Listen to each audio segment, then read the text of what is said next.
On the 13th day of the 12th month, the month of Adar, the king's command and edict were to be executed.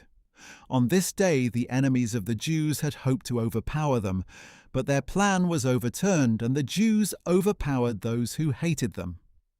In each of the provinces of King Xerxes, the Jews assembled in their cities to attack those who sought to harm them.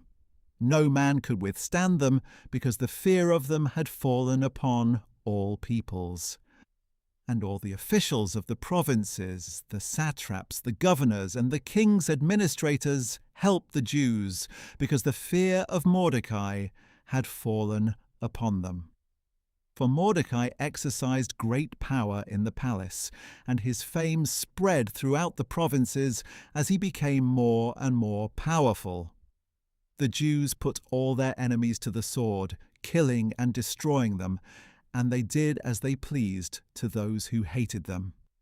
In the citadel of Susa, the Jews killed and destroyed 500 men, including Parshandatha, Dalphon, Aspatha, Poratha, Adalia, Aridatha, Parmashta, Arisai, Aridai, and Vaizatha.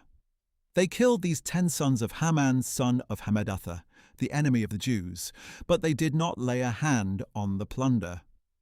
On that day the number of those killed in the citadel of Susa was reported to the king, who said to Queen Esther, "In the citadel of Susa, the Jews have killed and destroyed 500 men, including Haman's 10 sons. What have they done in the rest of the royal provinces? Now what is your petition? It will be given to you. And what further do you request? It will be fulfilled." Esther replied, "If it pleases the king, may the Jews in Susa also have tomorrow to carry out today's edict, and may the bodies of Haman's 10 sons be hanged on the gallows." So the king commanded that this be done. An edict was issued in Susa, and they hanged the 10 sons of Haman. On the 14th day of the month of Adar, the Jews in Susa came together again and put to death 300 men there, but they did not lay a hand on the plunder. The rest of the Jews in the royal provinces also assembled to defend themselves and rid themselves of their enemies. They killed 75,000 who hated them, but they did not lay a hand on the plunder. This was done on the 13th day of the month of Adar, and on the 14th day they rested, making it a day of feasting and joy.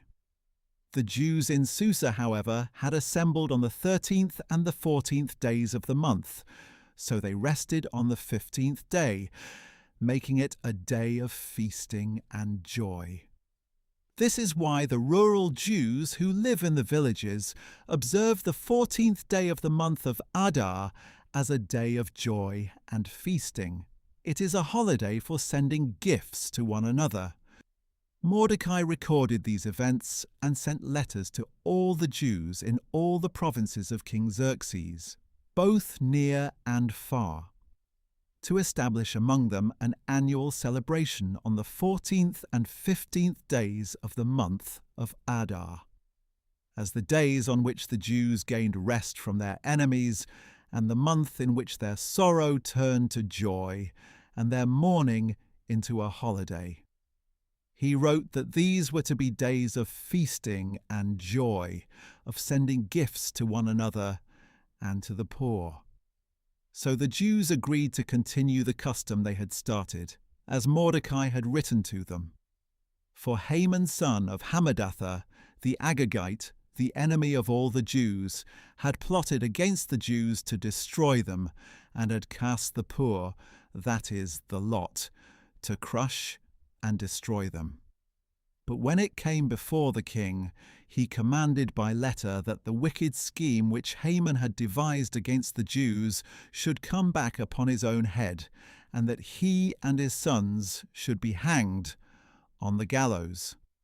Therefore these days are called Purim, from the word pur.